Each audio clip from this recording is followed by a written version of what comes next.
प्रभूच्या वचनाकडे आपण थोडा वेळ जाऊया। प्रिय बंधू भगिनींनो, जी वचनं आज आपल्या समोर ठेवण्यात आलेली आहेत, जुन्या करारातून उत्पत्ती याचा 3रा अध्याय आणि नवीन करारातून रोमकरास पत्रातील काही वचने आपल्या समोर या ठिकाणी वाचण्यात आलेली आहेत। या वचनाचा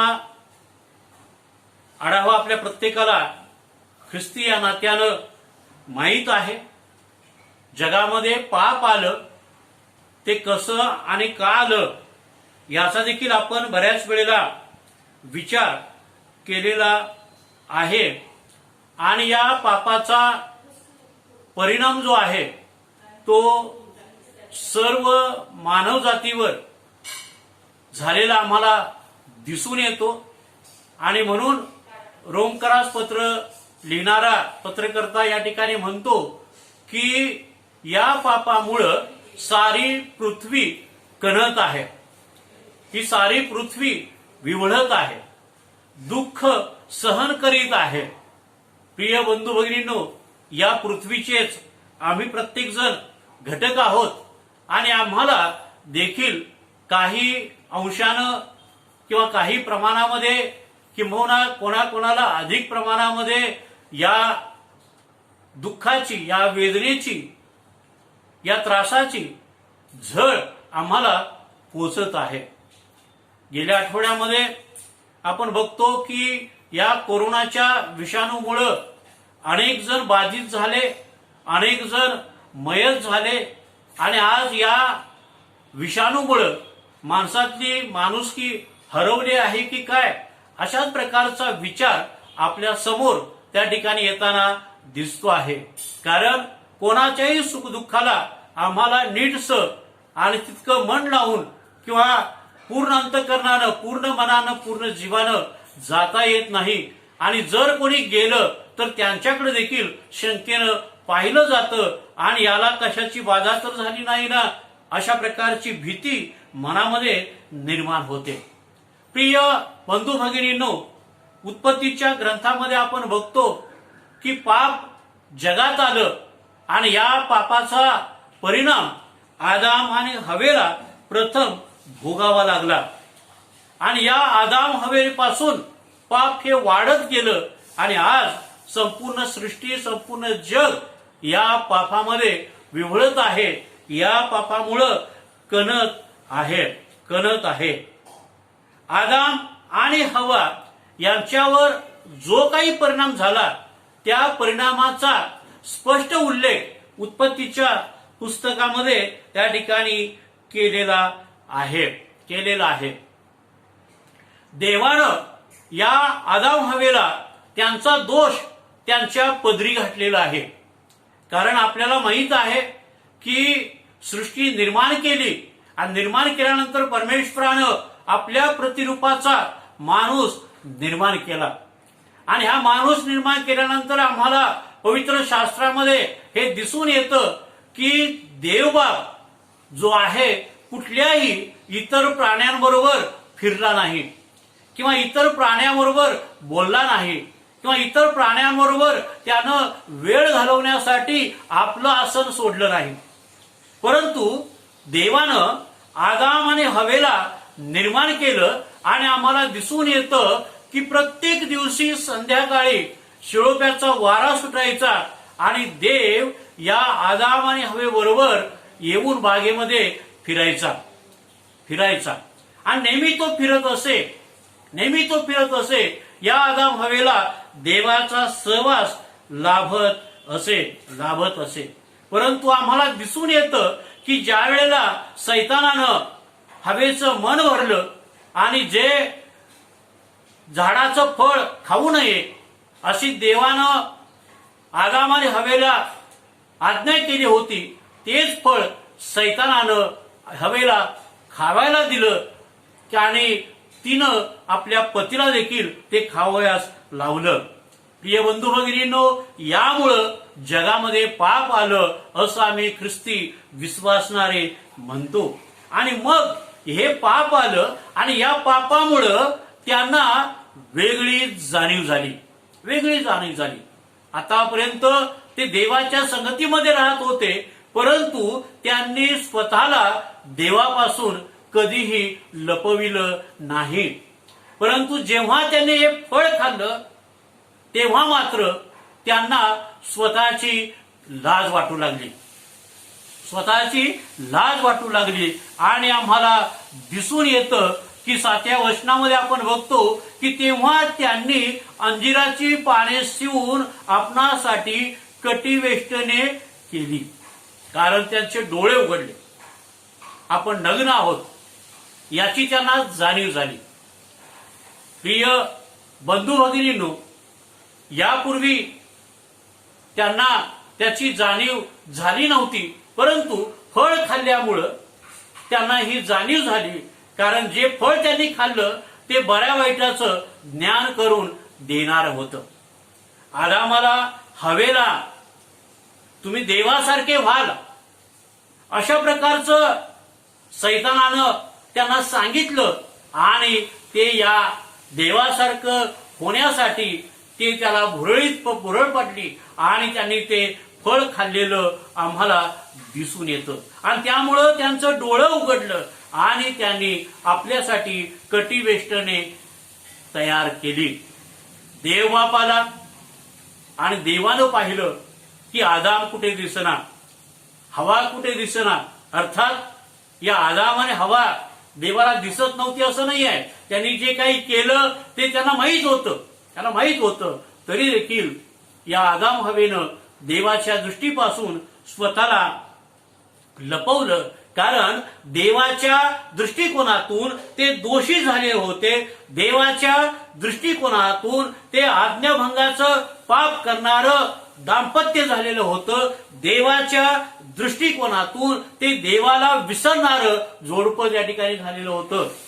आणि म्हणून देवबाप आता आम्हाला बोलणार, देवाची आज्ञा आम्ही मोडलेली आहे, देवाचं आम्ही काहीतरी चुकीचं काहीतरी केलेलं आहे, देवाविरुद्ध आपण काहीतरी केलेलं आहे याची जाणीव त्यांना त्या ठिकाणी झाली. कारण हे फळ खाणं तितकंसं महत्वाचं नाही, परंतु देवाची आज्ञा मोडणं हे अधिक महत्वाचं आहे. देवानं त्यांना जे सांगितलेलं होतं ते त्यांनी केलं नाही, त्याच्या विरुद्ध त्यांनी केलं, आपल्या इच्छेप्रमाणे त्यांनी केलं. आपली इच्छा ही सर्वश्रेष्ठ इच्छा त्यांनी मनामध्ये त्या ठिकाणी तयार केली आणि त्यांनी देवाची आज्ञा मोडली.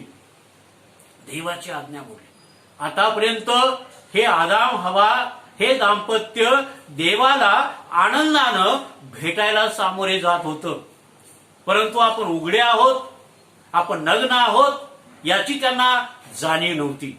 परंतु बरं वाईट त्यांना कळू लागलं आणि त्यांनी देवापासून स्वतःला लपवलं.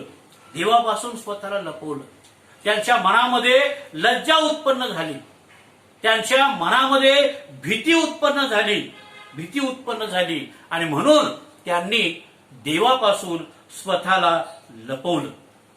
आणि म्हणून आपण बघतो की उत्पत्ती 3रा अध्याय 9-10व्या वचनामध्ये जेव्हा परमेश्वर खाली आला, एदेन बागेमध्ये फिरू लागला, आदाम त्याला त्या ठिकाणी दिसला नाही, तेव्हा देवाने आदामास हाक मारून म्हटले, तू कोठे आहेस? तेव्हा आदाम म्हणाला, मी बागेत तुझा आवाज ऐकला, तेव्हा मी नग्न आहे म्हणून भिवून लपलो. तुझा आवाज ऐकला तेव्हा मी नग्न आहे म्हणून मी भ्यालो. देवाच्या आवाजाला, देवाच्या सहवासाला, देव येत आहे त्याची जाणीव त्याला झाली आणि त्याला भीती वाटली. देवाला भिणं चांगलं आहे, देवाला भिवून वागणं अधिक चांगलं आहे. देवाच्या सानिध्यामध्ये येत असताना स्वतःला ओळखणं अधिक चांगलं आहे.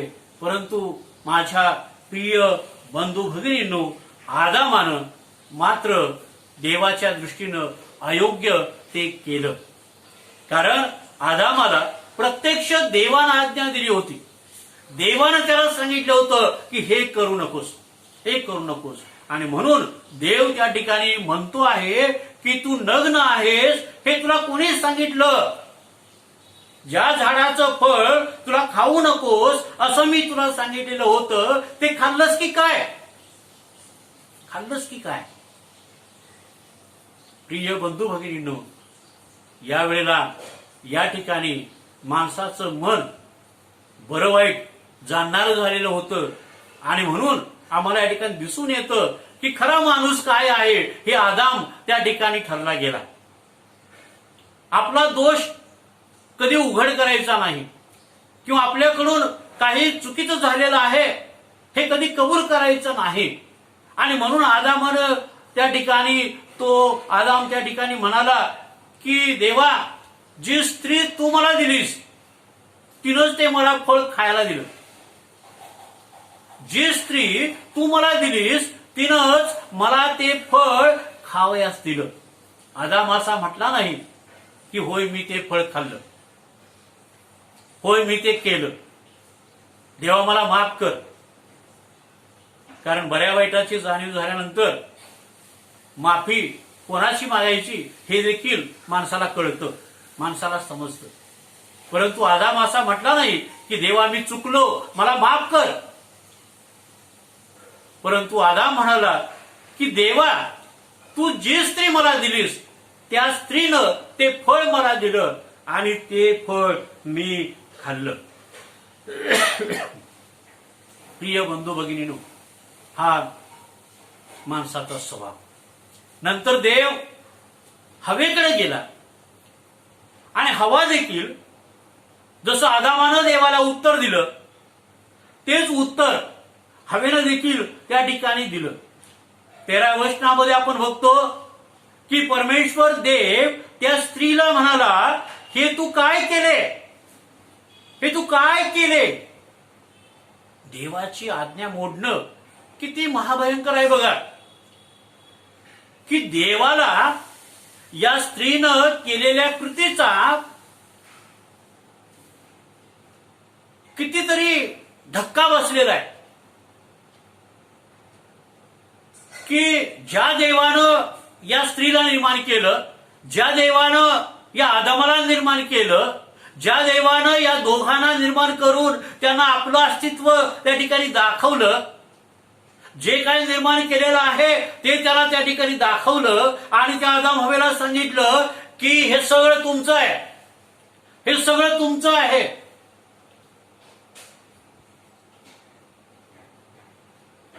ही सगळी बाग, एदेन बाग ही तुमची आहे, याचा आस्वाद घ्या. या झाडाच्या प्रत्येक झाडाचं फळ तुम्ही खाऊ शकता. पण लक्षात ठेवा, मध्यभागी जे झाड आहे त्या झाडाचं फळ तुम्ही खाऊ नका. एवढीच त्यांना मनाई देवाने त्या ठिकाणी केली होती. देवाने त्या ठिकाणी केलं कारण देवाला माहित होतं की या त्यांच्या चुकीचा परिणाम काय होणार आहे. हे त्यांनी जे चुकीचं केलेलं आहे त्याची शिक्षा किती भयंकर आहे ही देवाला माहित होतं आणि म्हणून देव कणलेला आहे. या ठिकाणी देवाला वाईट वाटलेलं आहे आणि म्हणून देव त्या स्त्रीला म्हणतो की हे तू काय केलं, काय केलं. आणि ती स्त्री देखील आदामाप्रमाणे उत्तर देते आहे आणि ती स्त्री म्हणाली, सर्पाने मला भुरळ घातली म्हणून मी ते खाल्ले. होय देवा मी चुकले, मला माफ कर. हा विचार तिच्याकडे आला नाही, हे शब्द तिच्या तोंडून बाहेर पडले नाहीत. पाप कबुली तिच्याकडून झाली नाही. आपण चुकलो आहोत याची त्यांना जाणीव होती, परंतु देवाजवळ ते कबूल करावं असं त्यांना त्या ठिकाणी वाटलं नाही. तर आपण केलेला दोष दुसऱ्यावर लादण्याचा त्यांनी प्रयत्न केला. आणि ती स्त्री म्हणाली की या सर्पानं मला भुरळ गाठली. स्त्रिया अधिक बोलवल्या जातात नाही का, असं म्हटलं जातं. स्त्री लगेच बोलते. तिला काहीतरी दाखवलं, आमिष दाखवलं किंवा साडी दाखवली, काही दागदागिने दाखवले किंवा काही तिची स्तुती केली, तिला अधिक सुंदर म्हटलं की तिला बरं वाटतं, तिला समाधान वाटतं. आणि या स्त्रीला देखील या सर्पानं या मध्यभागी असलेल्या झाडाच्या फळाचं महत्व सांगितलं आणि स्त्री बोलली, आपण कोणीतरी मोठं व्हावं, आपण देवासारखं बनावं, आम्हाला सगळ्या गोष्टीचं ज्ञान मिळावं, असं या स्त्रीला वाटलं असेल कदाचित. आणि तिनं ते खाल्लं, तिनं ते फळ काढलं आणि खाल्लं आणि मग आपल्या नवऱ्याला दिलं. प्रिय बंधू भगिनींनो, आदाम आणि हवा देवाच्या दृष्टीनं चुकले आणि देवाला अतिशय वाईट वाटलं. आदामाला म्हणाला की तू कुठं आहेस, तू का लपलेला आहेस. स्त्रीला म्हणाला की तू हे काय केलंस. आणि जेव्हा स्त्रीनं सर्पाचं नाव सांगितलं, सर्पानं मला भुरळ गाठली म्हणून ते मी खाल्लं असं सांगितलं, तेव्हा मात्र देवाला अतिशय राग आला. आणि त्या रागानं सर्पाला शाप त्या ठिकाणी दिलेला आहे. सर्प म्हणजे सैतान आणि भुरळ घालणारा तोच आहे, मोहात पाडणारा तोच आहे. दोन जिभेचा आम्ही असू नये ही देवाची इच्छा आहे. हा दोन जिभेचा सर्प स्तुती करतो आणि आघातही करतो, वाईट बोलतो आणि चांगलंही बोलतो. त्याच्याकडून चांगल्याची कधीच अपेक्षा नसते. सर्पाचा दंश महाभयंकर असतो. त्या दंशानं मनुष्य कधी मरेल हे सांगता येत नाही. कदाचित लगेच मरेल, कदाचित काही तासानं मरेल, काही दिवसांनी मरेल. परंतु मरणाची भीती सर्प चावल्यानंतर प्रत्येक माणसाला त्या ठिकाणी येते. आणि म्हणून सर्पाला दोष देत असताना त्यानं काय केलं, का केलं याचा विचार परमेश्वराने या ठिकाणी केला नाही. तर 14व्या वचनामध्ये आपण बघतो की तेव्हा परमेश्वर देव सर्पास म्हणाला, तू हे केले म्हणून सर्व ग्रामपशु व वंचर याच्यापेक्षा तू शापग्रस्त हो. सर्पानं हे केलं, देवाच्या निर्मितीला भुरळ पाडली. देवाच्या निर्मितीला भुरळ पाडून या निर्मितीला देवापासून त्यानं वेगळं केलं. देवाच्या कार्याला अडखळण असं सर्पानं केलं. आणि म्हणून देवानं सर्पाला तू हे काय केलं, कशासाठी केलं ही लांबट लावत देव बसला नाही, तर देव त्याला त्या ठिकाणी पटकन म्हणालेला आहे की तू हे केलं म्हणून सर्व ग्रामपशु व वनचर पशु यापेक्षा तू शापग्रस्त हो. जगामध्ये, या विश्वामध्ये असणाऱ्या सर्व सजीवांमध्ये सर्प हा शापग्रस्त आहे. आणि त्याला सांगितलं की तू पोटाने चालशील आणि आयुष्यभर माती खाशील. स्त्रीची संतती व तुझी संतती याच्यामध्ये जगाच्या शेवटापर्यंत, जगाचा अंत होईपर्यंत त्यांच्यामध्ये वैर स्थापलं गेलं. प्रिय बंधू भगिनींनो, अशा प्रकारची महाभयंकर अशा प्रकारची शिक्षा या सैतानाला त्या ठिकाणी देवबापाने केलेली आहे. आणि आज देखील आपल्याला सर्प दिसला तर आज आम्ही प्रथम म्हणतो की त्याची शेपूट ठेचा, असं म्हणत नाही तर त्याचं डोकं ठेचा. कारण सैतानाच्या डोक्यातून कधी काय निघेल हे सांगता येत नाही. कधी चांगला माणूस वाईट होईल हे सांगता येत नाही. कारण भुरळ पाडण्याचं कौशल्य या सैतानाकडे आहे. कोणाला कशाची गरज आहे ही सैतानाला माहित आहे आणि म्हणून त्या गरजेपोटी माणसाला भुलवण्याचं काम हा सैतान करत असतो आपल्या वेगवेगळ्या माध्यमांच्या द्वारे. आम्ही विश्वासणाऱ्यांनी मात्र या गोष्टी समजावून घेतल्या पाहिजेत. कारण आपल्या समोर जिवंत उदाहरण आहे. आम्ही याचा पुन्हा पुन्हा विचार केलेला आहे. आदाम हवेचा आम्ही प्रत्येक संदेशामध्ये नाव त्या ठिकाणी घेतो. कारण आमचे ते पूर्वज आहेत. आमच्या पापाचं मूळ त्या ठिकाणी आहे. त्या ठिकाणी आहे. त्यांनी आपलं पाप कबूल केलं नाही, पण आम्ही कबूल करावं ही देवाची इच्छा आहे. देवाची इच्छा आहे की आम्ही पाप कबूल करावं. जर आम्ही पाप कबूल करणार नाही,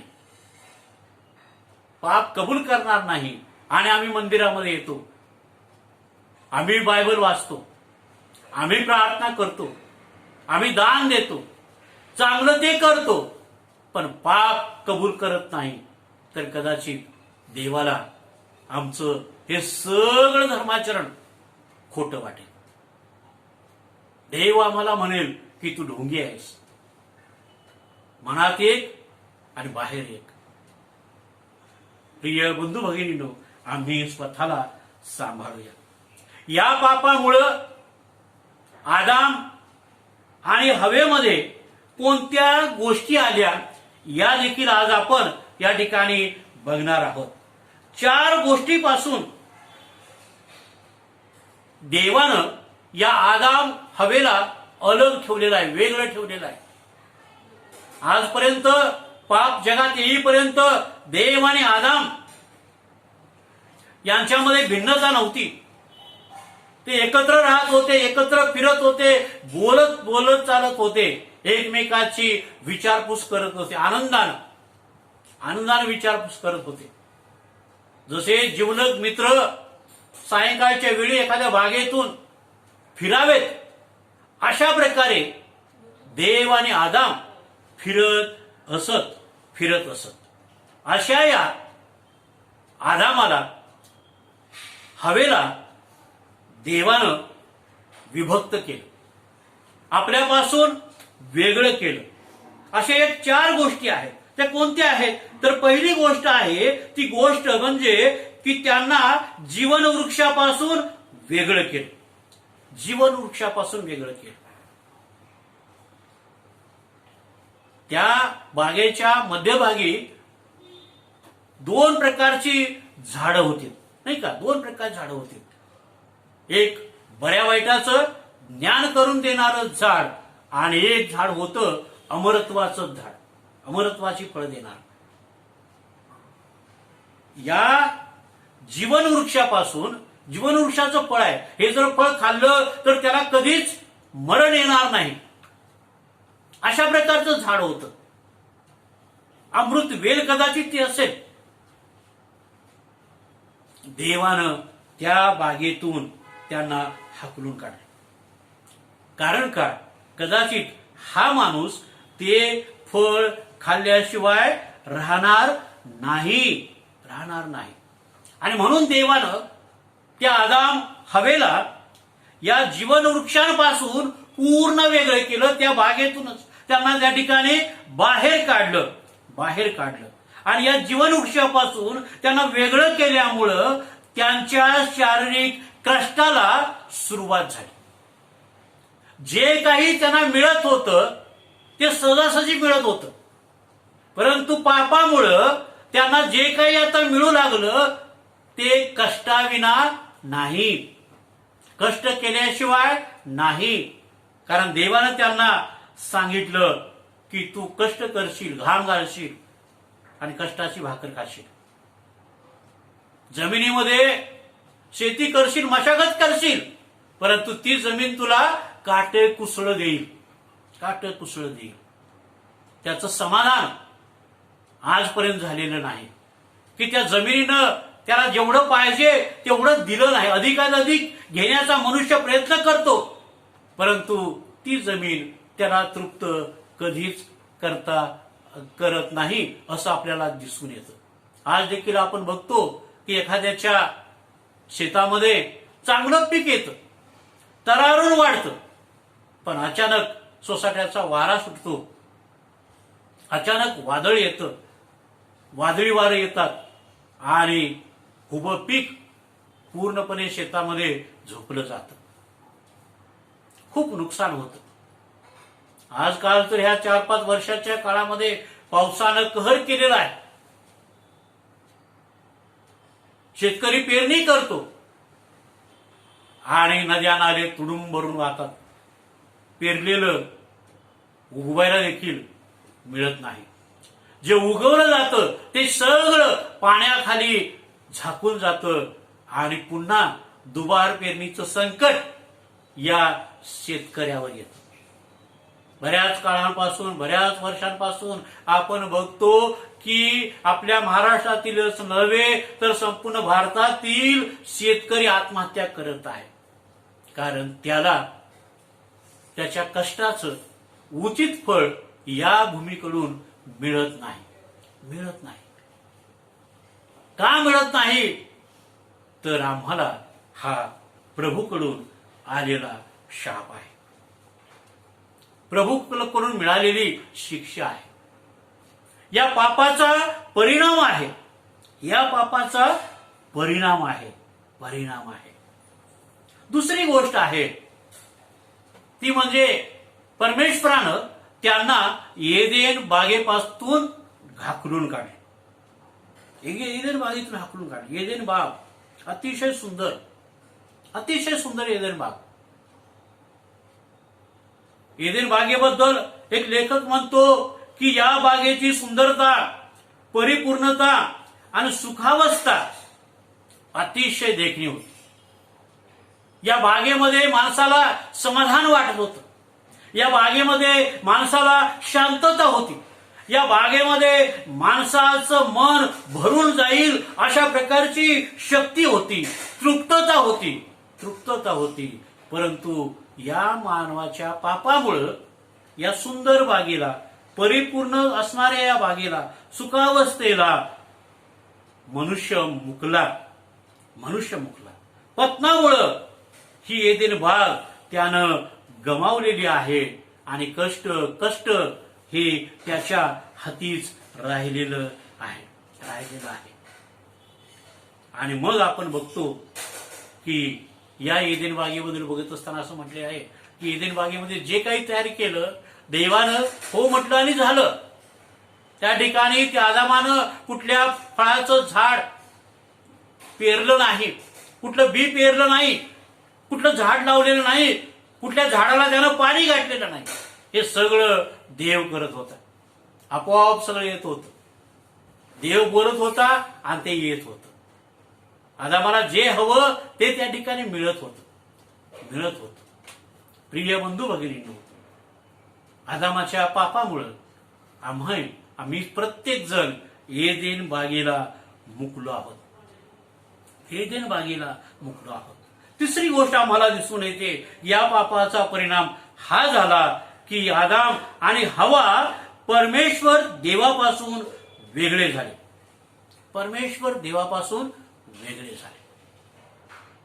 देव आणि मानव यांच्यामध्ये पाप ही आडभिंत उभी राहिली.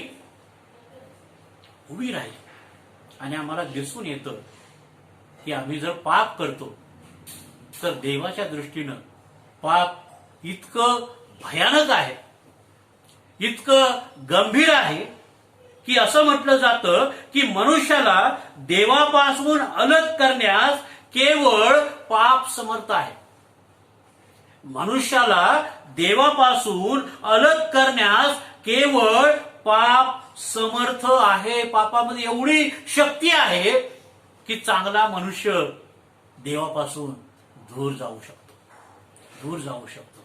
आणि म्हणून माझ्या प्रिय बंधूंनो, आम्हाला या ठिकाणी दिसून येतं की आदाम हवेच्या मृत्यूमुळं आदाम हवा देवापासून वेगळे झाले.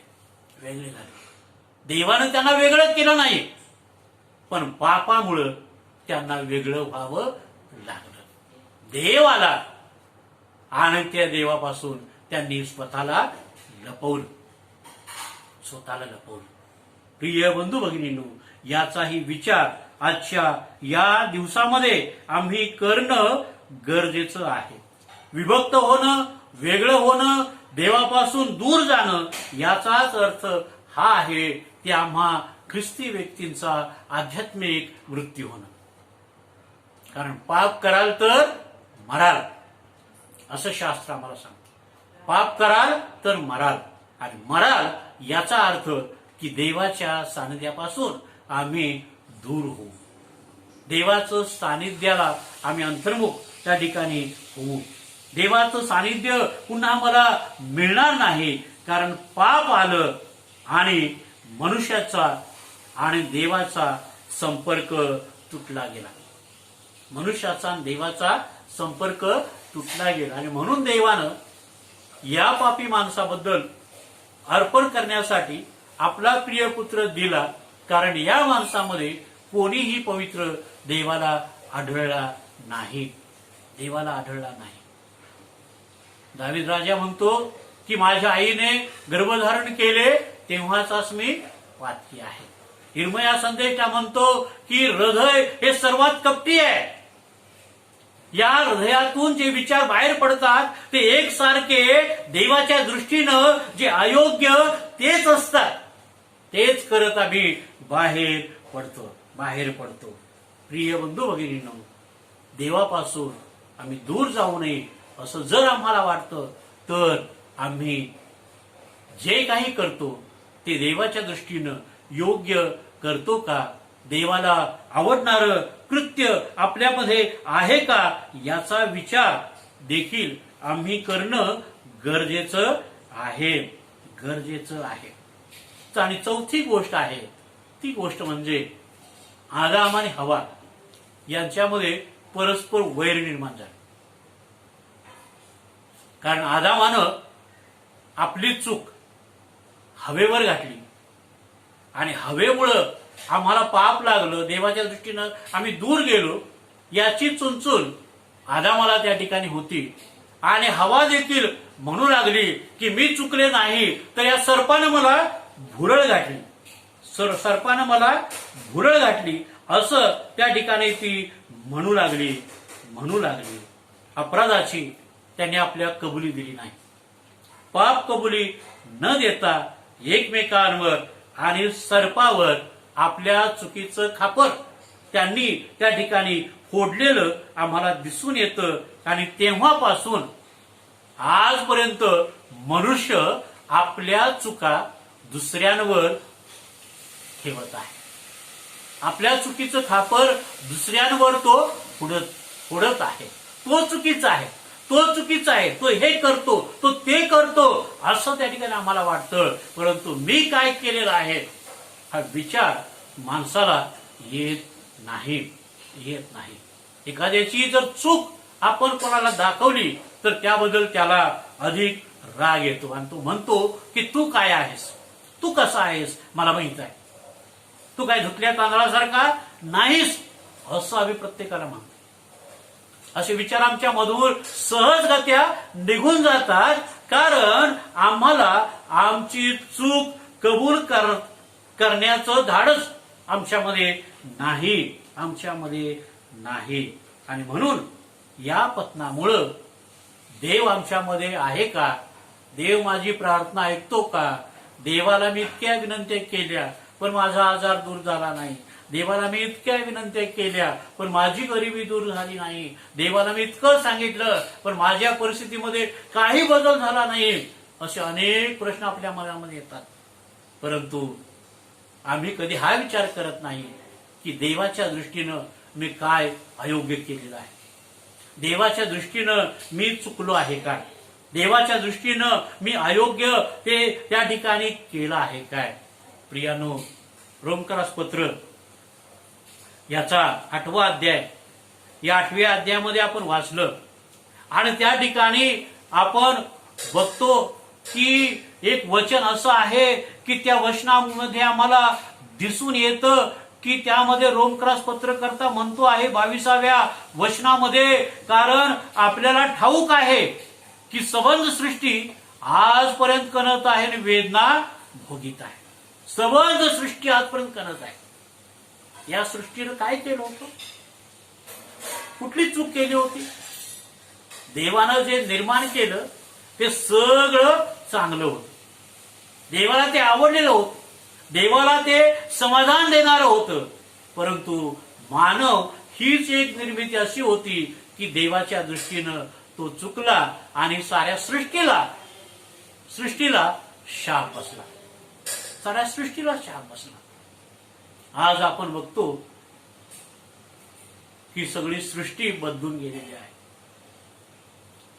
सगळं या सृष्टीच्या भोवती असणारं वातावरण हे सगळं विरळ झालेलं आहे. यामध्ये अचानक बदल होतो. अचानक काहीतरी होतं. अचानक संकट येतं. गुरुवारी पहाटे मोठा गडगडाट करून पाऊस झाला. माणसं घाबरलीत. कोल्हापूरमध्ये तर सगळी माणसं घाबरली की हा कसला पाऊस आहे, हा कसा पाऊस झालेला आहे. विदर्भामध्ये देखील आपण बघतो गेल्या आठवड्यामध्ये की इतका भयंकर पाऊस झाला की रस्त्याला उभा केलेली वाहनं देखील त्या पाण्याच्या लोटामध्ये वाहत चाललेली होती. हे टीव्हीवर जर बातम्या आपण बघत असाल तर तुम्हाला हे दिसलं असेल. प्रिय बंधू भगिनींनो, आम्ही विचार करूया, आपल्या पापामुळं आम्ही किती दुःखात आहोत. सृष्टी किती दुःखात आहे. आणि या पापापासून सोडवण्यासाठी प्रभू येशू जगात आला. प्रभू येशू ख्रिस्ताच्या बलिदानानं मनुष्य आणि देव यांच्यामध्ये असणारी आडविंत पूर्णपणे तोडून टाकलेली आहे. आपण बघतो की पुनरुत्थान झालं प्रभू येशूचं आणि मंदिरातील पडदा वरपासून खालपर्यंत फाडला गेला. देवाच्या आणि मानवाच्या मधील ही भिंत देवानं नाहीशी केलेली आहे. देवाची इच्छा एकच आहे की तुमचे दोष एकमेकावर घालू नका. पाप कबुलीच्या द्वारे प्रभूच्या सानिध्यामध्ये या. परमेश्वर तुम्हाला सोडणार नाही. परमेश्वर तुम्हाला आशीर्वाद दिल्या वाचून राहणार नाही. परमेश्वर तुम्हाला तारण दिल्या वाचून राहणार नाही. परंतु पाप कबूल करून जो ते सोडून देतो त्यालाच प्रभूचं तारण आहे. आणि म्हणून माझ्या प्रिय बंधू भगिनींनो, की ज्या नाशाच्या मार्गाने आपण चाललो आहोत, कोरोनासारखा भयंकर विषाणू असो किंवा जगावर येणारी वेगळ्या प्रकारची आपत्ती असो, महापूर असो किंवा त्या ठिकाणी अधिक प्रमाणामध्ये वाढलेली उष्णता असो किंवा वेगवेगळ्या प्रकारे जे काही निर्मितीचं कार्य प्रत्येक राष्ट्र करीत आहे आणि आज अणुयुद्धाला तोंड फुटेली काही ही भीती निर्माण झालेली आहे. शेजारील राष्ट्राविरुद्ध बद्दल आमच्या मनामध्ये भीती आहे. या सर्व गोष्टीपासून जर आम्हाला निश्चितच स्वतःला वाचवायचं असेल तर आम्हाला देवाला ओळखता येणं गरजेचं आहे. आमची चूक दुसऱ्यावर लादू नये, तर पाप कबुलीच्या द्वारे परमेश्वराच्या सानिध्यामध्ये आपण यावं. आज आपण सहभागितेमध्ये जाऊया आणि परमेश्वराला गौरव देऊया. ही सहभागिता परमेश्वरानं आम्हाला आमच्या पापापासून दूर राखण्यासाठी दिलेली आहे. खरोखर परमेश्वर तुम्हाला आशीर्वाद दिल्याशिवाय राहणार नाही. प्रार्थना करूया आणि सहभागितेमध्ये स्वतःला